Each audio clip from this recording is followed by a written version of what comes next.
right, boys. Episode 6, Carolina Hurricanes season preview. Last year they finished with 99 points, fourth in the Metro, which was actually good enough to squeak them into the playoffs, into that first wild card spot, and actually making it further than anybody would have thought. I don't know. I don't know what you guys think about the team in general. But I think that overall it was like mostly like a full team effort on that end. Like they didn't have too many standout players. Obviously, they have Sebastian Aho, who's an absolute stud, and Teravainen, who helps support him. But after that, it was kind of like work by committee, where they kind of night in night out they had to battle it out as a team, and they had to get some really good goaltending last year from their tandem of who McElhinney and Mrazek. So they finished right in the middle of the pack in terms of goals for per game, and they were tied for seventh in terms of goals against per game, which is surprising considering their goaltenders. Like I think they went through a ton of goalies during the year, and at the start of the year they had they looked like they didn't have that position kind of filled out the way they wanted, and they ended up having quite a successful defensive team. Defense and goaltending. I mean, that's where it's going to have to, especially goaltending. I mean, it's like he's got some experience under his belt. Last year playing about half the games along with McElhinney, like we said.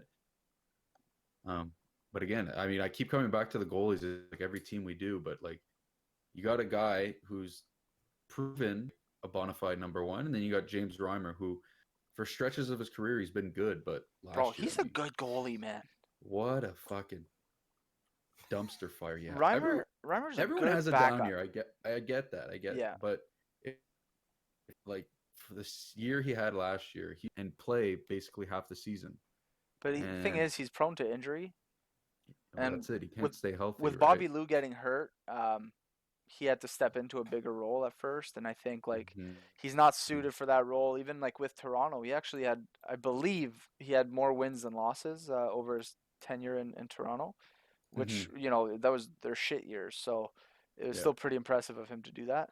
I think it's going to be it's going to be good for them to split their starts throughout the year, um, and see what they can get out of their goalies this year. But definitely for me, I just think it's Sebastian Aho. Like he held out for a deal to a certain, like, not that long. Obviously, the offer sheet cut that whole thing short, but I think just based on the contract he signed, it's up to him to show that he's the number one guy there. So I think he's got to have continued success within that team and prove that he's still, he's going to be the reliable guy that they can, hitch their wagon to for years to come. Yeah. Well, if Mm. you look at their division, you got Washington, the Islanders, Rangers, Columbus, Philly, and Pittsburgh. Mm-hmm. I don't really see. I don't really see them making it into the top three, I would say, for an actual spot. I think they're gonna, like you said, battle for a wild card again. And I don't think they stand a chance because I do think the Atlantic is going to send 5 teams to the Yeah, playoffs this year. Yeah, I think it's like you gonna said, the switch. Atlantic is going to flip flop because I mean, Columbus, who just squeaked in last year, people seem to be like writing them off already because of what happened in the offseason. That's a team that they're still got a lot of firepower there, and I Yeah, think they're going to be playing with like it's us against the world now because all the big boys wanted to leave. Fine, whoever's left find a way to Yeah, make it happen. yeah. yeah. But yeah, no, the Atlantic this year it just seems like every year there's like one division that you just look at it preseason and you're just, fuck, I would hate to be in that division this year. Yeah, Yeah. yeah. What do you guys think of DeSingle? Now, is he a real player for this team, or is he? You just have Dude, no. as you said the guy's name, it fucking cut out. Yeah, so you're asking if Dzingle's going to be a real player for this team. I have no idea, man. Like I was impressed with some of what he was doing in Ottawa, but he had a bigger role, I guess, within that organization. And he played 57 games in Ottawa last season, and he had 22 goals, 22 assists. So he was looking great. And then for 21 games and after the trade, it didn't look very good. He was 4-8 in terms of goals and assists with 12 points. And now, now he's coming into an organization that is going to need some secondary scoring. So I guess it all depends on like where he plays in the roster and who he plays with. I don't think he's the type of guy that can lead an offense. I think he showed in Ottawa, some of the big guns got traded out of Ottawa, and he was kind of the last one standing there. And you know, at that point, it kind of slowed down in terms of production because everyone was expecting him to get the points. So Yeah. as long as his role isn't too big within the organization, I think he could definitely be a depth player and get you, 25, maybe 30 goals depending on his usage. Well, you said he had a downtime when he first got to Carolina. I know Or he went to Duchesne Columbus. also had a bit of or sorry, when he went to Columbus. Yeah. So did Duchesne. So I don't know if it's like a thing. Guys just getting used to their new teammates, new locker room, new home, whatever. Whatever. If they're living in a hotel, they still got to go back there every night. It's kind of maybe a little feeling out process. But like you said, he had a great year. I actually kind of hope he does well. I'd like to see him Yeah, for sure, man. pot 50 to 60 points, Yeah. Same thing. I think it'll depend on, again, like the usage is really key because right now, like I don't think he's slated. He's slated in the second line as of right now. Yeah. I don't know if Niederreiter belongs on that top line. So if Dzingel ends up replacing him on the top line, playing with Aho and Teravainen, dude, like I think he can be pretty deadly at that Yep. point. But I guess 100%. we'll find out.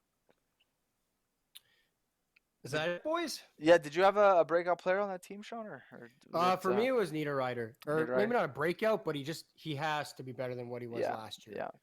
He's been. I find like in general, his career has not been very good. I mean, last year he only No. played 36 games, so I don't know like what exactly the deal was with that. But just in terms of like his general stats, like dating back to the year he got drafted, like he was supposed to be like a decent player for the Islanders, like right off the bat. That didn't pan out. He had 2 points in 9 games and then 1 point in 55.